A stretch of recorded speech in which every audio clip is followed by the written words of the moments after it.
مضل له ومن يضلله فلا هادي له ونشهد أن لا إله إلا الله وحده لا شريك له ونشهد أن محمدا عبده ورسوله أما بعد أعوذ بالله من الشيطان الرجيم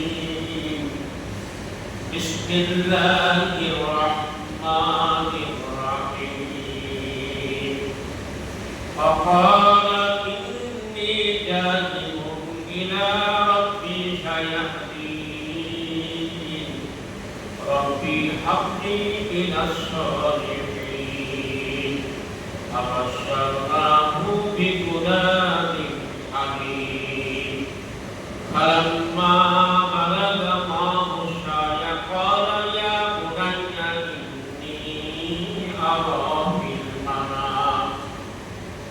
إني أرى في المنام أني أسمعك فانظر ماذا ترى قال يا أبت افعل ما تؤمر ستجدني إن شاء الله من الصابرين فلما أسلما وتله للجبين وناديناه أن يا إبراهيم قد صدقت الرؤيا إنك ذلك نجزي المحسنين إن هذا لهو البلاء المبين وفديناه بذبح عظيم وتركنا عليه في الآخرين سلام على إبراهيم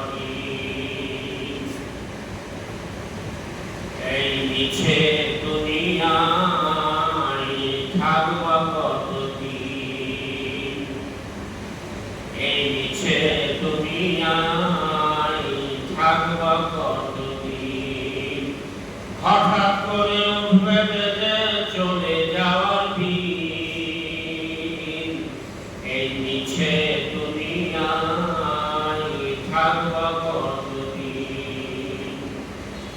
এ দুনিয়ার মিছে মায়ায় আছো তুমি ডুবে একবারও ভাবনি হায় চলে যেতে হবে এ দুনিয়ার মিছে মায়ায় আছো তুমি ডুবে একবারও ভাবনি হায় চলে যেতে হবে কি হিসাব দিবে তুমি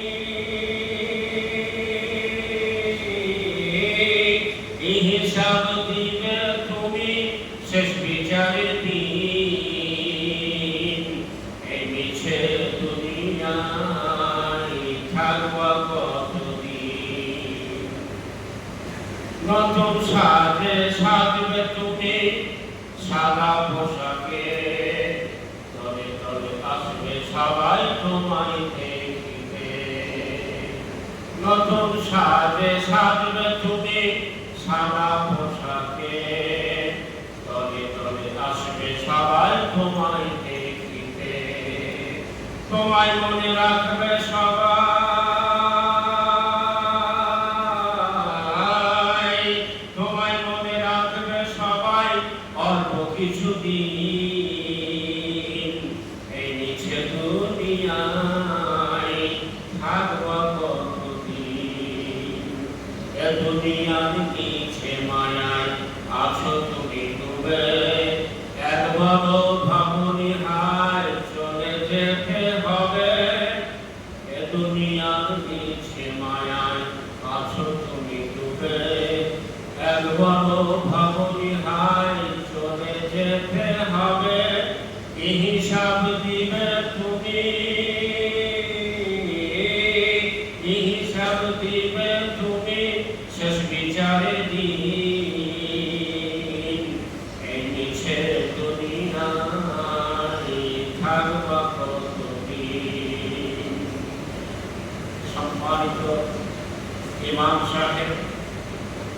হাজির সাহেব, সম্মানিত মুসল্লিবৃন্দ, শুরুতেই জগৎ সমূহের রব আল্লাহ সুবহানাহু ওয়া তাআলার শুকরিয়া আদায় করছি, যিনি আমাদেরকে সপ্তাহ পরিক্রমায় আজকে জুমাবারে জুমার নামাজ আদায়ের জন্য মসজিদে সমবেত হওয়ার তৌফিক দান করেছেন। আজকে জুমাবার জিলহজ মাসের প্রথম জুমাবার, আলহামদুলিল্লাহ, সোমবার, আলহামদুলিল্লাহ। অতঃপর যদি রাসূল বিশ্ব মানবতার মুক্তির সনদ, মহান শিক্ষক, ইনসানে কামিল, সর্বযুগে সর্বকালে সর্বশ্রেষ্ঠ মহামানব মুহাম্মদুর রাসূলুল্লাহ সাল্লাল্লাহু আলাইহি ওয়াসাল্লামের রওজা মুবারকে অগণিত দুরূদ ও তাসলিমা সাল্লাল্লাহু আলা মুহাম্মদ সাল্লাল্লাহু আলাইহি ওয়াসাল্লাম। আল্লাহুম্মা সাল্লি আলাইহি আল্লাহুম্মা বারিক আলাইহি। সম্মানিত উলামায়ে কেরাম যারা আছেন, তারা নিশ্চিতভাবে বুঝেছেন আজকে আলোচনা কি হতে পারে। তেলাওয়াত করেছি সূরা সাফফাতের 99 নম্বর আয়াত থেকে কয়েকটি আয়াত। এই আয়াত যারা বুঝেছেন তারা বুঝছেন যে আজকে কোরবানির বিষয়ে আলোচনা হবে। আজকে সকল জুমাগুলোতে এই বিষয়ে আলোচনা হবে, এভাবে কোনো সন্দেহ নেই। নিশ্চিতভাবে বলা যায় সকল ক্ষতিগ্রস্ত কোরবানির বিষয়ে আলোচনা করবেন, কোরবানির তাৎপর্য বর্ণনা করবেন, কোরবানির শিক্ষা কিভাবে গ্রহণ করতে হবে সে বিষয়ে আলোচনা করবেন। এটি আজকে প্রতিপাদ্য বিষয় হবে সকল মসজিদগুলোতে। আল্লাহ রাব্বুল আলামিন সকল খতিবগণকে যথাযথ কোরআনের আলোচনা করার তৌফিক দান করুন, আমিন। সেই সঙ্গে সেই তৌফিকও চাই যে মহান রব আমাকে কথা বলার সুযোগ দিয়েছেন, আমি যাতে যথাযথভাবে কোরবানির বিষয়ে আলোচনা, তার মৌলিক কথাগুলো জাতির সামনে, মুসলমানদের সামনে পেশ করতে পারি। সম্মানিত মুসল্লিবৃন্দ, কোরবানি আমাদের সামনে নতুন করে ঘটনা না। প্রতি বছর পরিক্রমায় কোরবানি আমাদের মাঝে একবার আসে আবার চলে যায়। তেমনি ভাবে রমজানুল মুবারক আমাদের মাঝে আসে চলে যায়। রমজানুল মুবারক এসেছিল ঈদুল ফিতর উদযাপনের মাধ্যমে, রমজানের বিদায় দিয়ে দিয়েছি। জিলহজ মাস পড়েছে, 10 তারিখে কোরবানির অনুষ্ঠান হবে, আবার কোরবানি বিদায় হয়ে যাবে। মৌলিকভাবে কথা হচ্ছে রমজান আসে চলে যায়, কোরবানি আসে চলে যায়। রমজান থেকে কি শিক্ষা গ্রহণ করলাম, কতটুকু বাস্তবায়ন করতে পেরেছি, কোরবানি থেকে কি শিক্ষা অতীতে গ্রহণ করেছি, আগামী দিনে কি শিক্ষা গ্রহণ করব সিদ্ধান্ত নিয়েছি, কতটুকু জীবনে বাস্তবায়ন হয়েছে, আগামীতে বাস্তবায়নের চূড়ান্ত সিদ্ধান্ত আছে কিনা, এই বিষয়গুলো নিজেদেরকে নিজের ব্যাপারে অঙ্ক কষতে হবে। শুধুমাত্র কোরবানির দিনে ওই আয়াত পড়লে হবে না, কুল ইন্না সলাতি ওয়া নুসুকি ওয়া মাহইয়াতি লিল্লাহি রাব্বিল আলামিন। বলুন, নিশ্চয় আমার নামাজ, আমার কোরবানি, আমার ত্যাগ, আমার জীবন, আমার মৃত্যু লিল্লাহি রাব্বিল আলামিন, আল্লাহর জন্য। মজার ঘটনা হলো, নামাজ যাদের নেই তারাও কোরবানি দেয়, বরাবর বলে ইন্না সলাতি, নিশ্চয় আমার নামাজ। তোমার নামাজই নাই, তোমার তো নামাজই নাই, তুমি তো ফজরই পড়ো নাই। কোরবানি মাঠে এসে হাজির, ঈদুল আজহার মাঠে এসে হাজির। সম্মানিত মুসল্লিবৃন্দ, কোরবানি নতুন ঘটনা নয়। কোরবানি শুরু হয়েছে আদি পিতা প্রথম পয়গম্বর আদম আলাইহিস সালামের সময় থেকে কোরবানি ঘটনা। সেখানে একটি শিক্ষা আছে, এটি আজকে বলে দেব আগে ভাগে। সময়ের মধ্যে আমাকে কথা শেষ করতে হবে। মৌলিক কথা হবে, কোরআন হাদিসের আলোকেই কথা হবে। কোরআন হাদিসের বাইরে একটি লাইন হবে, তবে আপনাদের মন মানসিকতাকে জাগরুক রাখতে হবে, কান খোলা রাখতে হবে, অন্য মনস্ক হওয়ার কোনো সুযোগ নেই। না হলে এই আলোচনা বরবাদ হয়ে যাবে, কাজে লাগবে না, সীমানে ঘুমানে কাজে লাগবে। আমি যে বিষয়ে দৃষ্টি আকর্ষণ করতে চাই, প্রথম কোরবানি অনুষ্ঠিত হয়েছিল আদম আলাইহিস সালামের পুত্রদ্বয়ের মধ্যে। যে পুত্রদ্বয়ের মধ্যে একজনের নাম ছিল হাবিল, একজনের নাম ছিল কাবিল। এটি আমার আলোচ্য বিষয় আজকে নয়, এটি ইতিহাস আপনাকে বলতেই হবে, না হলে আপনি এগোতে পারবেন না। ইতিহাসকে পর্যালোচনা করে বর্তমানে দাঁড়িয়ে আগামী দিনে পর্যালোচনা করতে হবে। আপনারা জানেন কিতাব এবং সহিফা নবী রাসূলদের উপর নাযিল হয়েছে। ইব্রাহিম আলাইহিস সালামের উপর যেমন নাযিল হয়েছে, মুসা আলাইহিস সালামের উপর নাযিল হয়েছে, ঈসা আলাইহিস সালামের উপর নাযিল হয়েছে, মুহাম্মদুর রাসূলুল্লাহ সাল্লাল্লাহু আলাইহি ওয়াসাল্লামের উপর নাযিল হয়েছে, সকল পয়গম্বরের উপর নাযিল হয়েছে কিতাব অথবা সহিফা। আদম আলাইহিস সালামের উপর সহিফা নাযিল যমজ সন্তান হতো, একই গর্ভে একটি সন্তান, ছেলে একটি মেয়ে। বিবাহ পদ্ধতি ওই সময় শরীয়তে ছিল যে ভাইয়ের সাথে যে মেয়ে বিয়ে হয়েছে, পরে জন্ম হয়েছে, অন্য ভাইয়ের সাথে আরেক বোনের জন্ম হয়েছে, এর সাথে ক্রসে, এখানকার বোন ওখানকার ভাই, এখানকার ভাই ওখানকার বোন।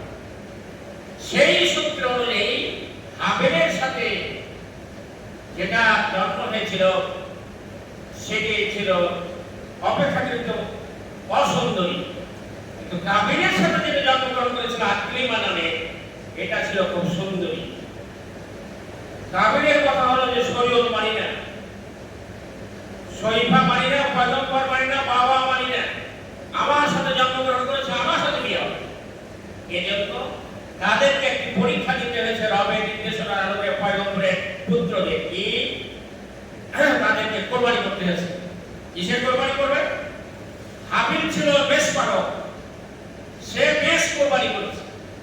কাবিল ছিল কৃষক, সে কিছু শস্য দানা কোরবানি করেছে, রেখে চলে আসছে। তখনকার কোরবানির নিয়ম পদ্ধতি রবের নির্দেশনা ছিল, যার কোরবানি কবুল হবে অজ্ঞাত আগুন এসে জ্বালিয়ে পুড়ে ছাই করে দিবে। কবুল যেটা হবে, যেটা হবে না কবুল ওটা পড়ে থাকবে। বিবাহ সংক্রান্ত এই জটিলতায় দুইজনকে কোরবানি করার নির্দেশ হয়েছিল বাবা পয়গম্বরের পক্ষ থেকে, যিনি আদম আলাইহিস সালাম, যিনি আমাদের আদি পিতা। দুই ভাই যার যার মতো কোরবানি করেছে, শস্য দানা কোরবানি করেছে, পশু কোরবানি করেছে, লম্বা। হাবিলের কোরবানি কবুল হয়েছে, অজ্ঞাত আগুন গায়েবে আগুন এসে জ্বালিয়ে পুড়ে ছাই হয়েছে, প্রমাণিত হয়েছে। তখনকার শরীয়ত অনুযায়ী এটা কবুল। এটা কবুল হলে আকলিমার সাথে বিয়ে হবে। কাবিলের শস্য দানা কবুল হয় নাই, ওই রকম করে থেকে নিশ্চিত হয়েছে যেটা কবুল হয় নাই। কিন্তু কাবিল থামে নাই, জ্ঞান করেছে বাবা পয়গম্বরের সাথে, আদম আলাইহিস সালামের সাথে, ভাইয়ের সাথে জ্ঞান করেছে, এবং সর্বশেষ চূড়ান্ত ভাবে হত্যাকারী সেজে হাবিলকে হত্যা করেছে। সে বিরাট ইতিহাস। আপনাদেরকে যে বিষয়টি আকর্ষণ করতে চাই, হাবিলের কোরবানি কবুল হলো, কাবিলেরটা হলো না কেন? হাবিলেরটা এই কারণে হয়েছে যে হাবিল তার পিতাকে মানে, পিতা পয়গম্বরকে মানে, আল্লাহর আইন মানে, কিতাব মানে, সাহিফা মানে। আর কাবিল আল্লাহর আইন মানে না, আরো এটা বলা। ওই সময় ইতিহাসের শিক্ষা হলো হাবিল আইন মেনেছিল বলে তার কোরবানি কবুল হয়েছিল, কাবিল আল্লাহর আইন মানে না, তার কোরবানি কবুল হয় নাই। আজকে এটার প্রতিফলন কি হবে? আজকেও যদি কেউ আল্লাহর আইন না মানে, কোথায় আছে আল্লাহর আইন? আল্লাহর আইন আছে কোরআনুল কারীমে, সূরা ফাতিহা থেকে সূরা নাস পর্যন্ত 114টি সূরা, 6666টি আয়াত। তার প্রতিটি শব্দ, হরফ, জবর, জের, পেশ পুঙ্খানুপুঙ্খরূপে মানার মানসিকতা তৈরি করতে হবে। যদি এটা করতে পারি, নিজেদের জীবনে বাস্তবায়নের চিন্তা থাকে, তাহলে কোরবানি কবুলের সম্ভাবনা আছে। আর আল্লাহর আইন মানবো না, কোরআন অনুযায়ী চলবো না, কোরবানি কবুল হবে। ওই আদম আলাইহিস সালামের ছেলেদের ইতিহাস থেকে জানা যায়, আল্লাহর আইন না মানলে কোরবানি কাবিলেরটা কবুল হয় নাই, আজকেও কবুল হবে না, কোনো সন্দেহ নেই। লা শাক্কা ফি। ইব্রাহিম আলাইহিস সালাম একজন পয়গম্বর। ভালো করে শুনেন, মাত্র কয়েক মিনিট কথা হবে।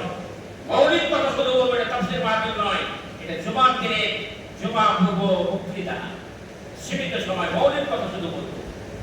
ইব্রাহিম আলাইহিস সালাম এমন একজন পয়গম্বর যাকে কঠিন কঠিন পরীক্ষার সম্মুখীন করা হয়েছে রবের পক্ষ থেকে। কেন? খাঁটি করার জন্য। সোনা তো খাঁটি, সবাই যেন সোনা খাঁটি, কিন্তু আবার স্বর্ণকারের দোকানে মাঝে মধ্যে নিয়ে যাওয়া হয় অলংকার। কেন? সোনায় যদি ময়লা লাগে, এই খাপ ছাড়িয়ে দেওয়ার জন্য আবার সোনাকে পোড়ানো হয়। খাঁটি সোনাকে আবার আগুন দিয়ে পুড়িয়ে খাঁটি করা হয়। পয়গম্বর নাম্বার 1, ইন্নাহু মিন ইবাদিনাল মুমিনিন, তিনি ছিলেন মুমিনদের অন্যতম। তারপর ইব্রাহিম আলাইহিস সালামকে কঠিন কঠিন পরীক্ষার সম্মুখীন হতে হয়েছে।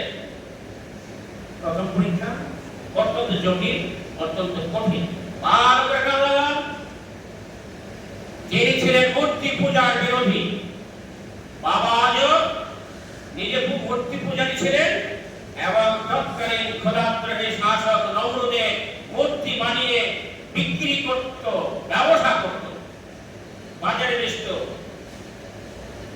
হকারের মধ্যে বিক্রি করে বেড়াতো।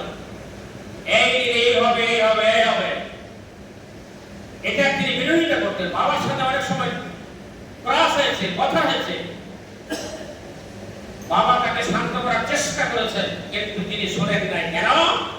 তিনি তো পয়গম্বর, তাকে বাছাই করা হয়েছে, মানবে না।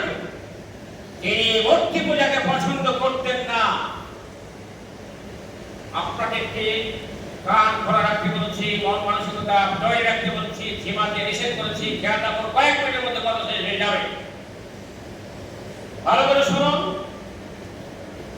ইব্রাহিম আলাইহিস সালাম তিনি বাবা মূর্তি পূজা করা, মূর্তি বানিয়ে বিক্রি করা এটা পছন্দ করতেন। এই জন্য ঝগড়া হয়েছে। বার্ষিক একটি উৎসব ছিল তাদের। এজন্য আপনারা সূরা আম্বিয়া, ভালো করে শুনেন, সূরা আম্বিয়া নামে একটি সূরা আছে, 51 নম্বর আয়াত থেকে 51 থেকে 77 নম্বর আয়াত পর্যন্ত দেখবেন। ছোট ছোট আয়াত, 51 থেকে 77 নম্বর সূরা আম্বিয়া। সূরা সাফফাতের 99 নম্বর আয়াত থেকে 112 পর্যন্ত দেখবেন। তাহলে কোরবানির বিষয় ইব্রাহিম আলাইহিস সালামের আলোচনা জানতে পারবেন। এই নাম্বার আপনাদের বলে দিলাম। তার মধ্যে তো একটি আয়াতে কথা হবে। সম্মানিত দর্শকবৃন্দ, ইব্রাহিম আলাইহিস সালাম তখন বয়োবৃদ্ধ মানুষ। ইব্রাহিম আলাইহিস সালামকে তাদের বার্ষিক উৎসবে দাওয়াত দিয়েছিল সমবয়সীরা, যে আজকে আমাদের বার্ষিক মেলা আছে, উৎসব আছে, চলে যাই। তিনি কি বলেছিলেন? তিনি বলেছিলেন, সূরা আম্বিয়াতে পাবেন, তিনি বলেছেন ফাকালা ইন্নী শাকির, ফাকালা ইন্নী শাকির। তিনি বলেছিলেন, ইব্রাহিম আলাইহিস সালাম বলেছিলেন, আমি অসুস্থ। একজন পয়গম্বর কি অসুস্থ ছিলেন তখন? না, ছিলেন না। তিনি কি মিথ্যা কথা বললেন? না, তাও বলেন নাই। তাহলে ব্যাপারটা কি? অসুখ দুই ধরনের, একটি শারীরিক অসুখ, মাথা ব্যথা, কান ব্যথা, পেট ব্যথা, আর একটা মানসিক অসুখ। আমি এটা পছন্দ করি না, আমি আদর্শ মানি না, এই জন্য আমার মন খারাপ, আমি যাব না। তিনি বলেছেন ফাকালা ইন্নী শাকির। এই যে ব্যাখ্যা দেখে নিতে হবে তাফসীরে। আমি অসুস্থ, ওরা চলে গেল। আর তিনি সূরা আম্বিয়াতে দেখে নেবেন, তিনি তাদের মূর্তির ঘরে গিয়ে সমস্ত মূর্তিকে ভেঙে চুরমার করে দিয়ে, এগুলো কে বলেছেন? কোরআনুল কারীমে আল্লাহ বলেছেন। আল্লাহ কোরআনুল কারীম নাযিল করেছেন মুহাম্মদুর রাসূলুল্লাহ সাল্লাল্লাহু আলাইহি ওয়াসাল্লামের উপরে। শাহরুর রমাজান উনজিলা ফিহিল কোরআন, রমজান মাসে কোরআন নাযিল করেছেন। ইন্না আনজালনাহু ফি লাইলাতিল কদর, নিশ্চয় আমি এই সম্মানিত রাত্রিতে নাযিল করেছি। ইন্না আনজালনাহু ফি লাইলাতিন মুবারাকাতিন ইন্না কুননা মুনজিরিন। সূরা দোখানে 3 নম্বর আয়াতে আল্লাহ বলেছেন, নিশ্চয় আমি কোরআন একটি বরকতময় রাত্রিতে নাযিল করেছি। কোরআন নাযিল হয়েছে মুহাম্মদুর রাসূলুল্লাহ সাল্লাল্লাহু আলাইহি ওয়াসাল্লামের উপর নাযিল করে দিয়ে অতীতের ইতিহাসগুলো আল্লাহ আমাদের রাসূলকে জানিয়ে দিয়েছেন। সমস্ত মূর্তিকে ভেঙে চুরমার করে দিয়ে, সব বড়টা ঘাড়ে হাতিয়া রেখে দিয়ে উনি প্রস্থান করেছেন। তারা মেলা শেষ করে এসে পুরোহিতদের ঘরে গিয়ে দেখে চোখ ছাড়া বড় ঘটনা, তাদের সন্দেহের তীর ইব্রাহিম আলাইহিস সালামের দিকে। ইব্রাহিম আলাইহিস সালামকে গ্রেফতার করা হলো, আটক করা হলো, ইব্রাহিম আলাইহিস সালামকে জিজ্ঞাসাবাদ করা হলো। জিজ্ঞাসাবাদের সময় অনেক কথা হয়েছে, সূরা আম্বিয়া বলেন পাবেন। বড়টাকে জিজ্ঞেস করো, কত কথা বলতে পারে না, খাইতে পারে না, ইত্যাদি। দেখুন তাদের সন্দেহ ঠিক অর্থবোধ হলো যে এই ইব্রাহিম এই কাজ করেছে, এজন্য তাকে শাস্তি দিতে হবে। কি শাস্তি? অপরাধী। অপরাধ হলো তাদের মূর্তিগুলোকে ইব্রাহিম আলাইহিস সালাম ভেঙে দিয়েছেন একেবারে বিস্মার। কি শাস্তি দিতে হবে? ক্বালু লাহু বুনিয়ানান ফাআলকাহু ফিল জাহিম। সূরা সাফফাতের 97 নম্বর আয়াতে আল্লাহ বলেন, ওই নমরুদের লোকেরা সিদ্ধান্ত নিল, ক্বালু লাহু বুনিয়ানান ফাআলকাহু ফিল জাহিম। ইব্রাহিম আলাইহিস সালাম পুড়িয়ে মারার সিদ্ধান্ত হলো। কিভাবে? একটা প্রাচীর পাকা বেষ্টনী তৈরি করো, তারপর তাতে আগুনকে প্রজ্বলিত করো, আগুন বানাও, আরো তেজস করো, তারপর তাতে এটাকে নিক্ষেপ করো। কল উবনুলাহু বুনিয়ানান ফাআলকাহু ফিল জাহিম, সূরা সাফাত 97 নম্বর আয়াত। দেখে নিন, ইব্রাহিম আলাইহিস সালামকে বান্দা হলো, একজন পয়গম্বরকে বান্দা হচ্ছে। কোরবানিতে এখন পাই আর খাই, খাসি জবাই করি, গরু জবাই করি, আমি কলিজা পুড়িয়ে খাই, কিন্তু কোরবানি এলো কিভাবে? সেই ইতিহাস কি কখনো জেনেছি? বাস্তব জীবনের প্রয়োগ কিভাবে ঘটাতে হবে তা কি ভেবেছি? ইব্রাহিমের সাথে বাধা হলো, দুনিয়ায় কেউ নেই তাকে সাহায্য করার মতো। মিছিল করবে, মিটিং করবে, আলটিমেটাম দেবে, মানপত্র দেবে, স্মারকলিপি দেবে, কেউ নেই। যে পয়গম্বরের স্মৃতিচারণ আমরা করার জন্য প্রস্তুতি গ্রহণ করছি, সুন্নতি ইব্রাহিম আলাইহিস সালাম কোরবানি অনুষ্ঠান করা। ইব্রাহিম আলাইহিস সালাম শোনা, ইব্রাহিম আলাইহিস সালামকে একটি বড় যন্ত্রের মাধ্যমে বাঁধা হয়েছিল। যারা আগে কৃষক ছিলেন, জাতে পানি শেষ জাতে এইভাবে জাতকে নামাইতো, যে জায়গা পানি দিয়ে আবার এইরকম করে পার করে দিত। কৃষি কাজ যারা করেছে তারা জাত, তার বিশাল বাঁশ লাগে, লম্বা বাঁশ, এই বাঁশে বাঁধা হয়েছিল। ইব্রাহিম আলাইহিস সালামকে চিন্তা করে, যে পয়গম্বরের স্মৃতিচারণ করে কোরবানি দেব, পশু কোরবানি দেব, গরু দেব, খাসি দেব, দুম্বা দেব, উট দেব, এই পয়গম্বরকে বাঁধা হয়েছিল। যিনি ইন্নাহু মিন ইবাদিনাল মুমিনিন, তিনি মুমিনদের অন্যতম ছিলেন, তাকে বাঁধা হয়েছিল এবং বিশেষ যন্ত্রের মাধ্যমে তাকে ঘুরিয়ে ঘুরিয়ে সেখানে ফেলা হয়েছিল। কেন? আগুন এতটা তেজস ছিল যে স্বাভাবিকভাবে ইব্রাহিম আলাইহিস সালামকে আগুনের ওই বেষ্টনীর মধ্যে ফেলা সম্ভব হয় নাই। সূরা আনবিয়া 69 নম্বর আয়াতে ভালো করে কান লাগান, টাইম কিন্তু শেষ হয়ে যাচ্ছে আমার। শুধু কান লাগান, মৌলিক কথা বলছি। ইব্রাহিম আলাইহিস সালাম ফেলে দেওয়া হলো। কেন ফেললো? কল উবনুলাহু বুনিয়ানান ফাআলকাহু ফিল জাহিম, তাদের মন্ত্রী পরিষদের সিদ্ধান্ত হলো তার জন্য একটা অগ্নিকুণ্ডলী তৈরি করো, বেষ্টনী তৈরি করো, প্রাচীর করো, বাউন্ডারি করো, আগুন প্রজ্বলিত করো, আর তাকে নিক্ষেপ করো। বিশেষ যন্ত্রের মাধ্যমে ফেলা হলো। আল্লাহ রাব্বুল আলামিন বসেছিলেন না, তিনি যেমন আগুনের রব তেমন ছুরিরও মালিক। ঠিক কিনা বলেন? জগৎ সমূহের রব আলহামদুলিল্লাহি রাব্বিল আলামিন। তিনি আগুনকে নির্দেশ করলেন, কুলনা ইয়া নারু কুনি বারদাও ওয়া সালামান আলা ইব্রাহিম। সূরা আম্বিয়া 69 নম্বর আয়াত দেখবেন, সেখানে আল্লাহ বলেছিলেন, হে আগুন, ইব্রাহিম আলাইহিস সালামের জন্য নিরাপদ হয়ে যাও, শান্তিদায়ক হয়ে যাও। এই কথা কেন বললেন? ঠান্ডা হতে বললে কিন্তু এমন ঠান্ডা হতো, ঠান্ডাতেও আমরা জ্যাকেট গায়ে দিয়ে কুলাই না। ঠান্ডা চালায় যারা মাঘ মাসে, ওরা জানে কি ঠান্ডা। আল্লাহ বললেন, কুলনা ইয়া নারু কুনি বারদাও ওয়া সালামান আলা ইব্রাহিম। ইব্রাহিম আলাইহিস সালামের জন্য নিরাপদ হও, শান্তিদায়ক হও। ফেলে দিয়ে ইব্রাহিম আলাইহিস সালামকে আগুনের মধ্যে ফেলে দিয়ে নমরুদ তার জনবল খালি উল্লাস করে যে কাম হয়ে গেছে, কাম এখন বাঁধিয়ে দিয়েছি। কিন্তু নমরুদ তার প্রাসাদে দেখে যে ইব্রাহিম তো জ্বলে না, ইব্রাহিম তো পুড়ে না।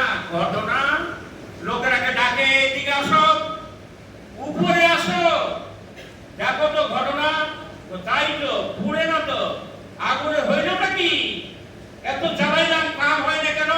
আগুনের রবকে আসতে বলেন, জোরে বলেন, আগুনের রব আল্লাহ। আল্লাহ তিনি বলেছেন, কুলনা ইয়া নারু কুনি বারদাও ওয়া সালামান আলা ইব্রাহিম। ফুল বাগিচায় বসে আছে নমরুদের লোকেরা, নমরুদ চোখ ঘুষে ঘুষে দেখে, ভালো করে চোখ দিয়ে ঘুষে দেখো তো পুড়ে না কেন? ইতিহাসে পাওয়া যায় আগুনের জবান খুলে বলেছিল, তুমি আসো নমরুদ, তোমার লোকরে পাঠাও, আমার পুড়িয়ে দেওয়ার শক্তি আছে কিনা, দাহিকে শক্তি আমার আছে কিনা, জ্বালিয়ে দেওয়ার ক্ষমতা আছে কিনা টেস্ট করে যাও। কিন্তু আমি ইব্রাহিমের কাছে অচল, কারণ আমার রব আমাকে একটি বছর পর্যন্ত কাজ করতে নিষেধ করেছেন, নিরাপদ হতে বলেছেন, শান্তিদায়ক হতে বলেছেন। এটি ইতিহাস। অপরাধ কি ছিল? ইব্রাহিম আলাইহিস সালামের অপরাধ কি ছিল? ইব্রাহিম আলাইহিস সালাম মূর্তি পূজারীদেরকে পছন্দ করতেন না, ওদের কর্মকাণ্ড পছন্দ করতেন না, আর মূর্তিকে পছন্দ করতেন না, আর পোকা মেরে দিয়েছে। বলে ঠিক কিনা বলেন? এগুলো কে বলেছেন? কেউ যদি মনে করে যে এটা আসলো ভালো লাগলো না, আমরা মূর্তির পাহারা দিলাম, কে আপনাকে পাঠ করেছেন? মূর্তি জগবার পাঠ আপনাকে কে করেছে? ওটা যোগান দেন আপনি? এটা রাষ্ট্র দায়িত্ব পালন করবে। তুমি মাথায় যে পাহারা দেবেন, ইসলাম আপনাকে এই অনুমতি দিয়েছে। রাষ্ট্র দেখবে, রাষ্ট্রের বাহিনী আছে, আর্মি আছে, বিডিআর আছে, র্যাব আছে, কোবরা আছে, চিতা আছে, আনসার আছে, বিডিআর আছে, চৌকিদার আছে, দেখে না। মৌলভী, তোমার ছবি মূর্তির পাশে কেন দেখা গেল? তুমি ইব্রাহিম আলাইহিস সালামের সন্তান ভালো না? বড় দায়িত্বশীল হয়ে গেছে, তাই না? সম্মানিত মুসল্লি বৃন্দ, ইব্রাহিম আলাইহিস সালাম সেখান থেকে উঠলেন। কতদিন? 40 দিন 40 রাত। চিন্তা করেন, জান্নাতি পরিবেশে ছিলেন, সেখান থেকে উঠলেন, এসে আবার নমরুদের রাজপ্রাসাদে গেলেন। নমরুদ তো বলে যে আর কথা বলা যাবে না তার সাথে, কেন? যা ঘটলো আর আমার কিছু করার নাই, কাজে কথা বলবো না। কথা বলেন না? যদি কোনোখানে আপনার দাওয়াত গ্রহণ না করে সেখানে না থেকে চলে যেতে হবে। 99 নম্বর আয়াত সূরা সাফফাতে আল্লাহ ওই কথা কোট করে দিয়ে বলেছেন, ওয়াকালা ইন্নী জাহিবুন ইলা রাব্বি সাইয়াদিন। সেখান থেকে ইব্রাহিম আলাইহিস সালাম বললেন যে আমি আমার রবের দিকে চললাম, তিনি আমাকে সঠিক পথ দেখাবেন। আলোচনা শুরু। মুসলিমবৃন্দ, দাওয়াতি কাজ করতে হবে প্রত্যেককে দাওয়াতি কাজ করতে হবে, করতে হবে, করতে হবে। কিসের দাওয়াত? ঈমানের দাওয়াত, নামাজের দাওয়াত, রোজার দাওয়াত, হজের দাওয়াত, ভালো কাজের দাওয়াত, মন্দ কাজের বিরুদ্ধে থাকা দাওয়াত, দাওয়াত, দাওয়াত, দাওয়াত। কেন? কোরআন কারিমে আল্লাহ তাআলা রাসূলকে বলছেন, ইয়া আইয়ুহার রাসূল বাল্লিগ মা উনজিলা ইলাইকা মির রাব্বিক। ভালো রাসূল, ইয়া আইয়ুহার রাসূল বাল্লিগ মা উনজিলা ইলাইকা মির রাব্বিক। হে রাসূল, আপনার উপর আপনার রবের পক্ষ থেকে যা নাযিল করা হয়েছে আপনি তা জানিয়ে দেন, পৌঁছে দেন। রাসূল কি বলে গেলেন? রাসূল বললেন, বাল্লিগু আন্নী ওয়ালাউ আয়া, একটা আয়াত যদি জানো জানিয়ে দাও। একটা আয়াত যে জানে তাকে দাওয়াতি কাজ করতে হবে, করতে হবে, করতে হবে। বসে থাকার কোনো সুযোগ নেই। সূরা ফাতিহাতে 7টি আয়াত আছে। মুসলিমদের ইব্রাহিম আলাইহিস সালাম চলে যাচ্ছেন। আমরা দাওয়াতি কাজ করি কোথায়? নরম জায়গায়। হ্যাঁ ঠাড়া করে রেখে দাওয়াত নিয়ে যাবে কেন? কোরআন কথা শুনবে না, ভেজাল লাগিয়ে দেবে। ভালো করে শুনেন, কোরআন থেকে শিক্ষা গ্রহণ করতে হবে। মুসা আলাইহিস সালাম ফেরাউনের জনপদে পয়গম্বর। মুসা আলাইহিস সালামকে আল্লাহ বলছেন, ইজহাব ইলা ফিরআউন ইন্নাহু তাগা। ভালো করে শুনেন, আল্লাহ মুসা আলাইহিস সালামকে বলেছেন, কি বলছেন? রাসূলকে জানিয়ে দেওয়া হলো কোরআনের মাধ্যমে, কি? ফিরআউনের কাছে যাও, ইজহাব ইলা ফিরআউন। কেন? ইন্নাহু তাগা, সে সীমা লঙ্ঘন করেছে, সে সীমা লঙ্ঘন করেছে, সে স্বৈরাচার হয়েছে, পদান্তরী হয়েছে। তার কাছে যাও। মুসা আলাইহিস সালামকে নির্দেশ দেওয়া আছে ফিরআউনের কাছে যাও দাওয়াত দিতে। আর আমরা দাওয়াত দিতে নরম জায়গা খুঁজি, এতে করে ঝামেলা হবে না। কোরআনের কথা খোদাদ্রোহী শাসকের সামনে ক্লিয়ার করে বলতে হবে। এটি ঈমানের দাবি। ইব্রাহিম আলাইহিস সালাম চলে গেলেন, সন্তান হয়নি। এই ইতিহাস আপনারা জানেন। সন্তান চেয়েছিলেন, কি বলে? রব্বি হাবলি মিনাস সালিহিন। উত্তরে আল্লাহ বলেছেন, ফাবাশশারনাহু বিগুলামিন আলীম। কিন্তু আবার পরীক্ষা।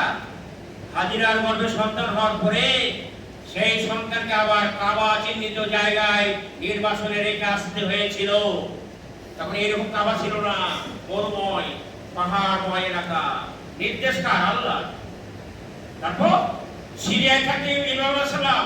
সন্তানটি যখন চলাফেরা করার বয়সে উপনীত হয়েছিল, দৌড়াদৌড়ি করেন, বুঝেন, তখন ফালাম্মা বালাগা মাহু সাইয়া ক্বালা ইয়া বুনাইয়া ইন্নী আরা ফিল মানাম আন্নী আসবাহু ফানজুর মাযা তারা। তিনি স্বপ্নে দেখলেন তার পুত্রকে জবাই করছেন। এজন্য সিরিয়া থেকে সেখানে গেলেন, যেখানে রাখা হয়েছিল, যেখানে জমজম কূপ প্রতিষ্ঠিত, কাওয়া এলাকা যেখানে, সেখানে গিয়ে পুত্রকে বললেন, কি বললেন? ইয়া বুনাইয়া ইন্নী আরা ফিল মানাম আন্নী আসমাউ ফানজুর মাযা তারা, হে বৎস আমি স্বপ্নে দেখেছি তোমাকে জবাই করছি, তোমার মতামত কি? পুত্র বলেছিলেন ক্বালা ইয়া আবাতি ফাল মা তুমার সাতাজিদুনি ইনশাআল্লাহু মিনাস সাবিরিন, হে আমার পিতা আপনাকে যে বিষয়ে আদেশ করা হয়েছে, আপনি যে বিষয়ে আদিষ্ট হয়েছেন আপনি তা পালন করুন, নিশ্চিতভাবে ইনশাআল্লাহ আমাকে ধৈর্যশীলদের মধ্যেই পাবেন। বাপু রাজি, বেটাও রাজি, ফালাম্মা আসলামা তাল্লাহু লিল জাবিন, উভয় যখন রাজি হলো এবং তাকে যখন কাত করে উপর করে শোয়ানো হলো, তখন আল্লাহ পাক রব্বুল আলামিন এই যে জবাই প্রক্রিয়া চলছিল, ব্যাখ্যা করার টাইম নেই, শুধু আয়াতের অনুবাদ করে দিচ্ছি ব্যক্তি। আল্লাহ গায়বী আওয়াজে বললেন, কি বললেন? ওয়ালা গায়নাহু আইয়া ইব্রাহিম, ডাক দিয়ে দিলেন আল্লাহ গায়বী ভাবে। ইব্রাহিম আলাইহিস সালাম শুনছেন কি, হে ইব্রাহিম আলাইহিস সালাম, তুমি তোমার স্বপ্নকে বাস্তবে রূপ দিয়েছো, মানে তুমি পরীক্ষায় পাস। আর আল্লাহ সৎকর্ম যারা করে, সৎকর্ম পরায়ণশীল যারা, তাদেরকে এইভাবে পুরস্কৃত করে। তার এটা কি ছিল? এটা ছিল ইন্না হাযা লাহুল বারাউল মুবিন, নিশ্চয় এটি ছিল একটি পরীক্ষা। অফাদাইনাহু বিজিবিন আযীম, এবং বড় পশুর দ্বারা দুর্বলতাকে বদল করে নেওয়া হয়েছে, কুরবানির রীতি জারি হয়েছে। ওয়া তারাকনা আলাইহি ফিল আখিরিন, পরবর্তীদের জন্য এটা কুরবানি, পশু কুরবানির রীতি আল্লাহ জারি করে দিলেন। বলা আলহামদুলিল্লাহ, আসতে বলা আলহামদুলিল্লাহ। বেটা কুরবানির পদ্ধতি চালু থাকলে ডিজিটাল যুগে এই বেটাকে খুঁজেও পাওয়া যেত না, এই 12 বছরের 13 বছরে জীবনও থাকতো না। কক্সবাজারের ওখানে যা মায়ের মা চলে যেত, পালিয়ে যে এবার তোর পালা রে বেটা, তো তুইও পালা। কথা বুঝেন না? পশু কুরবানি দেয় না বেটা, কুরবানি দেবে। আল্লাহ বাঁচিয়ে দিয়েছে, আলহামদুলিল্লাহ। আল্লাহ যে পশু কুরবানির রীতি জারি করেছেন, ওয়াতারাকনা আলাইহি ফিল আখিরিন সালামুন আলা ইব্রাহিম, শান্তি বর্ষিত হোক কার উপর? ইব্রাহিম আলাইহিস সালামের উপর। দরুদ শরীফের মাধ্যমে আমরা শান্তি বর্ষণ করে থাকি। সম্মানিত মুসলিম সীমিত সময়ের মধ্যে কিছু বিষয় দৃষ্টি আকর্ষণ করেছি। কোরআনের এই নির্দেশনা মানতে হবে, কোরবানি কবুল হওয়ার জন্য আল্লাহর আইন মানা জরুরি। 6666টা আইন মানতে হবে।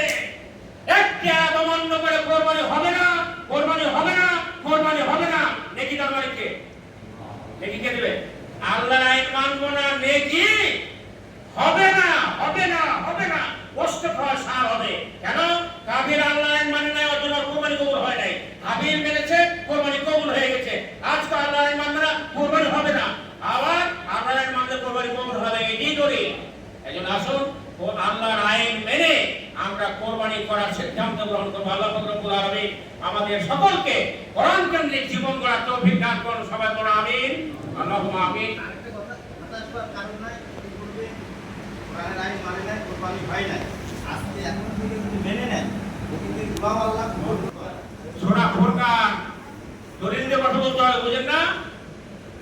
ইল্লা মান তাওবা ওয়া আমানা ওয়া আমিলা আমালান সালিহা ফাউলাইকা ইউবাদদিলুল্লাহু সাইয়্যাতিহিম হাসানাতিন ওয়া কানা আল্লাহু গফুরুর রহিমা।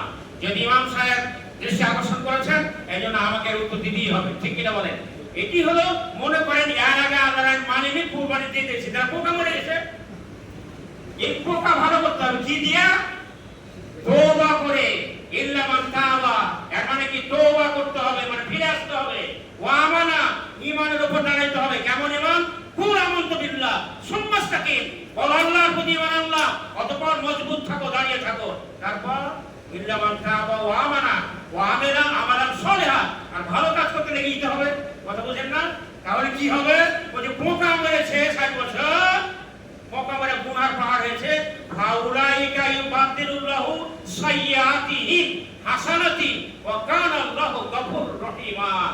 ওই যে গুনার পাহাড় হয়েছে আল্লাহর আইন না মেনে মেনে, ওগুলোকে আল্লাহ নেকিতে পরিণত করে দিবেন। ফাউলাইকা ইউবাদদিলুল্লাহু সাইয়্যাতিহিম হাসানাতিন, ওই গুনার পাহাড়কে নেকির পাহাড়ে পরিণত করবেন। আলহামদুলিল্লাহ বলেন, আলহামদুলিল্লাহ বলছেন, আলহামদুলিল্লাহ। কেন করবেন? ওয়া কানা আল্লাহু গফুরুর রহিমা, নিশ্চয় আল্লাহ ক্ষমাশীল, পরম দয়ালু। ক্ষমা করবে কে? আল্লাহ। দয়া করবে কে? আল্লাহ। কাজে চিন্তার কারণ নাই। ইমাম সাহেবকে অনেক অনেক ধন্যবাদ। আমার বক্তব্য সব ভরকে গেছিল, ডরে গেছিল যে পোকা মেরে দিলে, পোকা মরল না। গুনার পাহাড় নেকির পাহাড়ে পরিণত হবে যদি আমরা কোরআনের দিকে ফিরে আসতে পারি। তো শর্ত হচ্ছে ফিরে আসতে ইনশাআল্লাহ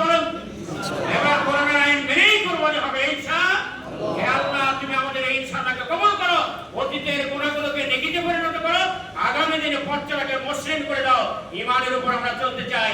আল্লাহুম্মা আহইয়ানা আলাল ইসলাম ওয়া তাওয়াফানা আলাল ঈমান। আমিন সুম্মা আমিন। ওয়া আখিরু দাওয়ানা আলহামদুলিল্লাহ। আসসালামু আলাইকুম ওয়া রাহমাতুল্লাহ। সুন্নাত নামাজ